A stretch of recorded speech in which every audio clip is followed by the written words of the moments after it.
کل صاحب کے ساتھ طویل عرصے بعد ملاقات ہوئی۔ صاحب زندگی کو انجوائے کر رہا تھا۔ فائر پلیس میں آگ دہک رہی تھی اور صاحب ریشمی گاؤن میں گھوڑے کی کھال کے صوفے پر آگ کے قریب بیٹھا تھا اور فضا میں سگار کی ہلکی ہلکی خوشبو پھیل رہی تھی۔ ماحول میں آسائش، فراوانی اور خوشحالی کی مہک تھی۔ ہم جب دوسروں کے گھروں اور دفتروں میں جاتے ہیں تو ہمیں ہر گھر، ہر دفتر میں خاص مہک ملتی ہے۔ یہ مہک اس عمارت میں رہنے والے لوگوں کے حالات اور ذہنی صورتحال کی گواہ ہوتی ہے۔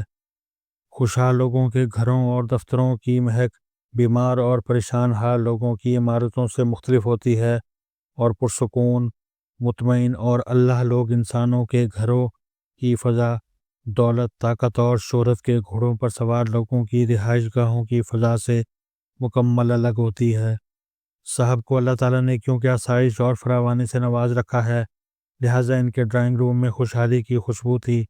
صاحب نے سگار کا کش لیا اور ہوا میں دھوئیں کا سرکل بنا کر بولے، تم یہ پوچھنا چاہتے ہو 20 جنوری کے بعد کیا ہوگا؟ وہ اس کے بعد ہنسے اور اس وقت تک ہنستے رہے جب تک انہیں کھانسی کا دورہ نہیں پڑ گیا۔ میں انہیں حیرت سے دیکھتا رہا۔ انہوں نے ریشمی رومال سے آنکھیں صاف کی اور پھر مجھ پر نظریں جما کر بولے، ڈونلڈ ٹرمپ 20 جنوری کو حلف لے گا، لیکن یہ یاد رکھو پاکستان کی باری مارچ اپریل میں آئے گی جب ہمیں IMF کی ضرورت پڑے گی۔ ٹرمپ کا پہلا چیلنج یوکرائن اور غزہ ہوگا۔ غالب امکان ہے امریکہ کی اسٹیبلشمنٹ اسے شروع میں ہی گھیر لے اور یہ غزہ اور یوکرائن ہی سے باہر نہ آ سکے۔ اگر ایسا ہو گیا تو پھر ہماری باری جلد نہیں آئے گی، لیکن اگر ٹرمپ نے یوکرائن اور غزہ جلد نپٹا لیا تو پھر اپریل میں ہماری باری آ جائے گی۔ یہ افغانستان کے ساتھ ہمیں بھی لپیٹ لے گا۔ طالبان کو ہر ہفتے امریکہ سے $40 ملین ملتے ہیں، یہ بند کر دیے جائیں گے اور اس کے بعد یہ ہم پر دباؤ ڈالے گا کہ تم لوگ افغانستان سے طالبان کی چھٹی کراؤ، کولیشن گورنمنٹ بناؤ، اور ہم اس دباؤ میں پھنس جائیں گے۔ وہ خاموش ہو گئے۔ میں نے پوچھا، کیا افغانستان میں کولیشن گورنمنٹ ہمیں سوٹ کرتی ہے؟ وہ ہنسے اور پھر بولے، اس کا دار و مدار حالات پر ہے۔ اگر امریکہ ہمارے ساتھ پیار سے پیش آتا ہے، یہ ہمارے مطالبات مان لیتا ہے اور ملک کے موجودہ جمہوری نظام کو سپورٹ کرتا ہے تو پھر ہم 10 دن میں طالبان حکومت کا تختہ الٹ دیں گے۔ لیکن اگر ہمیں فوری فائدہ نہیں ہوتا تو بھی ہم یہ کام کریں گے، مگر اس میں سال 6 مہینے لگ جائیں گے، کیونکہ طالبان کے بعد افغانستان میں جو حکومت آئے گی وہ بھارت کو دوبارہ قونصل خانے کھولنے کی اجازت دے گی، اور اس کے بعد ایک بار پھر کابل میں کلبھوشن یادیو جیسے لوگ آ کر بیٹھ جائیں گے، اور یہ ہم افورڈ نہیں کر سکتے۔ وہ خاموش ہو گئے۔ صاحب کے ڈرائنگ روم میں بڑی دیر تک خاموشی رہی۔ اس دوران صرف آتش دان کی لکڑیاں بول رہی تھیں یا پھر وال کلاک کی ٹک ٹک سنائی دے رہی تھی۔ میں نے کھنگار کر گلا صاف کیا اور پھر آہستہ آواز میں پوچھا، کیا ڈونلڈ ٹرمپ عمران خان کے لیے دباؤ ڈالیں گے؟ صاحب نے چونک کر میری طرف دیکھا اور ایک لمبا شیطانی قہقہہ لگایا۔ وہ دیر تک ہنستے رہے۔ عموماً ایسی صورتحال میں ایسا ہی خوفناک قہقہہ لگاتے ہیں، یہ ان کی ایکسائٹمنٹ کی دلیل ہوتی ہے۔ وہ رکے اور یکدم سنجیدہ ہو کر بولے، ضرور کرے گا، لیکن اس کوشش کے پیچھے 3 موٹیو ہو سکتے ہیں۔ ہمارا ری ایکشن ان تینوں میں الگ الگ ہوگا۔ مثلاً اگر امریکہ ہمیں لیبیا، شام یا عراق بنانا چاہتا ہے تو پھر یہ بانی PTI کو رہا کرا کر سڑکوں اور گلیوں میں چھوڑ دے گا اور وہ چند ماہ میں پاکستان کو شام یا لیبیا بنا دے گا۔ ایسی صورتحال میں آپ یہ یاد رکھیں، پاکستان میں لیبیا اور شام سے زیادہ قتل و غارت گری ہوگی، کیونکہ ہمارے ملک میں بے تحاشا اسلحہ ہے، اور اگر خدا نخواستہ یہ ایک بار باہر آ گیا تو پھر حالات کو سمیٹنا ممکن نہیں رہے گا۔ لہٰذا امریکہ اگر صرف بانی PTI کی رہائی چاہے گا تو پھر ریاست کو خوفزدہ ہونا چاہیے، اور یہ ہو جائے گی، اور اس کے بعد اس کو یہ فیصلہ کرنا ہوگا، عمران خان یا پھر ملک۔ آپ سمجھدار ہیں، آپ اچھی طرح جانتے ہیں ریاست کیا فیصلہ کرے گی۔ دوسرا موٹیو، امریکہ عمران خان کو اقتدار میں دیکھنا چاہتا ہے۔ یہ اگر بانی PTI کو اقتدار میں لانا چاہے گا تو یہ پھر اس کی اسٹیبلشمنٹ سے صلح کرائے گا، بالکل اسی طرح جس طرح امریکہ نے ابوظہبی میں 2007 میں بے نظیر بھٹو اور جنرل پرویز مشرف کو آمنے سامنے بٹھا دیا تھا۔ امریکہ خان کے کیس میں بھی کسی نہ کسی دوست ملک کو درمیان میں ڈالے گا اور وہ ملک جنرل عاصم منیر اور عمران خان کو اکٹھا بٹھا دے گا اور اس کے بعد نیا جمہوری سفر شروع ہو جائے گا۔ لیکن یہاں پر یہ سوال پیدا ہوتا ہے، صدر ڈونلڈ ٹرمپ ایسا کیوں کرے گا؟ اس کی دو وجوہات ہو سکتی ہیں۔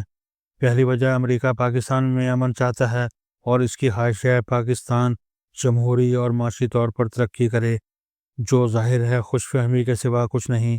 امریکہ پاکستان کو معاشی اور جمہوری لحاظ سے کامیاب اور توانا کیوں بنائے گا؟ اور دوسری وجہ، امریکہ خان سے وہ کام کرانا چاہتا ہے جو اسٹیبلشمنٹ یا جنرل عاصم منیر نہیں کر سکتے یا نہیں کرنا چاہتے۔ چنانچہ ٹرمپ جب صلح کی کوشش کرائے گا تو ہمارے لوگ فوراً محتاط ہو جائیں گے، یہ سمجھ جائیں گے عمران خان کو اقتدار میں لانے کا مقصد کیا ہے، لہذا یہ صلح کے باوجود عمران خان کو اقتدار میں نہیں آنے دیں گے اور اس کے لیے انہیں کچھ بھی کرنا پڑا یہ کر گزریں گے۔ مجھے خطرہ ہے عمران خان کے کیس میں کہیں ایسا نہ ہو جائے ڈونلڈ ٹرمپ صلح کرائے، نئے الیکشن کا سلسلہ شروع ہو، اقتدار پی ٹی آئی کو مل جائے لیکن عمران خان مائنس ہو جائیں۔ صاحب رکا، لمبی سانس لی اور پھر بولا، مجھے یقین ہے تم میری تھیوری کو سازشی قرار دو گے، لیکن تم ذرا اس گیند کو میدان میں رکھ کر دیکھو، تمہیں بے شمار حقیقتیں نظر آنے لگیں گی۔ اور میں اب تیسرے آپشن کی طرف آتا ہوں۔ آپ فرض کرو ڈونلڈ ٹرمپ کو عمران خان اور پاکستان دونوں میں کوئی دلچسپی نہیں اور یہ ہم سے افغانستان یا ایران سے متعلق کوئی کام لینا چاہتا ہے۔ اس کی خواہش ہے ہم افغانستان میں حکومت ختم کر دیں یا پھر ایران پر حملے میں امریکہ یا اسرائیل کی مدد کریں۔ اگر ٹرمپ یہ چاہے گا تو پھر یہ عمران خان کو بطور بارگیننگ چپ استعمال کرے گا، یہ انسانی حقوق اور عدل و انصاف کی بات کرے گا، یہ ٹویٹ کرے گا، پاکستان میں عدل اور انصاف کی بری حالت ہے، عمران خان کے ساتھ عدالتوں میں برا سلوک ہو رہا ہے اور جیل میں بھی اسے وہ سہولتیں حاصل نہیں جو ایک سابق وزیر اعظم کو ملنی چاہیے، وغیرہ وغیرہ۔ یہ پی ٹی آئی کے جمہوری حقوق کی بات بھی کرے گا، آئی ایم ایف کو بھی پاکستان کو ٹف ٹائم دینے کا اشارہ کرے گا اور پاکستان پر دہشت گردی کا الزام بھی لگائے گا۔ اس دباؤ کا مقصد عمران خان کی رہائی یا اقتدار میں واپسی نہیں ہوگا، اس کا واحد مقصد پاکستان سے مزید رعایتیں لینا ہوگا، اور اگر یہ ہوا تو پھر پاکستانی اسٹیبلشمنٹ کا رویہ مکمل مختلف ہوگا۔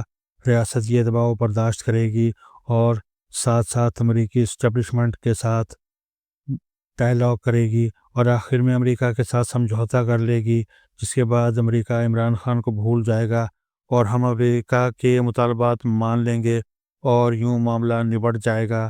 وہ رکے، لمبی سانس لی اور سگار کے کش شروع کر دیے۔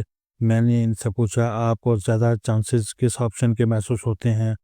صاحب نے ایک اور شیطانی کہکا لگایا اور بولا، تیسرے آپشن کے۔ امریکہ کے پاکستان کے ساتھ تمام تر دفاعی تعلقات رہے ہیں۔ امریکہ نے 1952 میں ہماری اسٹیبلشمنٹ کے ساتھ تعلقات بنائے اور یہ آج تک جاری اور ساری ہیں۔ سیاستدان ترجیحات کی اس فہرست میں 5ویں یا 6 نمبر سے اوپر نہیں آتے، چنانچہ یہ عمران خان کے لیے کبھی اپنے دیرینہ دوست یعنی پاکستانی اسٹیبلشمنٹ کے ساتھ تعلقات خراب نہیں کرے گا۔ دوسرا، امریکہ نے پچھلے 25 برسوں میں بھارت پر بہت سرمایہ کاری کی۔ امریکہ کا خیال تھا بھارت چین کی اقتصادی ترقی کے راستے میں رکاوٹ بنے گا، مگر انڈیا چین کو روک نہیں سکا۔ اس خطے میں 4 ایٹمی طاقتیں ہیں، روس، چین، بھارت اور پاکستان۔ ان 4 میں سے 3 امریکہ کے خلاف ہیں، روس، چین اور بھارت، لہٰذا خطے میں امریکہ کا واحد دوست پاکستان ہے۔ یہ چھوٹا سا ملک ہے لیکن اس نے سوویت یونین کو بھی توڑ دیا اور اس نے آج تک بھارت کو بھی ہلنے نہیں دیا۔ یہ درست ہے پاکستان کے چین کے ساتھ برادرانہ تعلقات ہیں، لیکن ہماری دوستی کی ترجیحات میں امریکہ چین سے پہلے آتا ہے، لہٰذا امریکہ کبھی اس خطے کا اپنا واحد دوست ضائع نہیں کرے گا، اور وہ بھی عمران خان کے لیے۔ صاحب خاموش ہو گیا۔ میں نے ڈرتے ڈرتے پوچھا، لیکن سر امریکہ 25 کروڑ عوام کا کیا کرے گا؟ عوام عمران خان کو پسند کرتے ہیں۔ صاحب کا رنگ سرخ ہو گیا اور اس نے مجھے گھورنا شروع کر دیا۔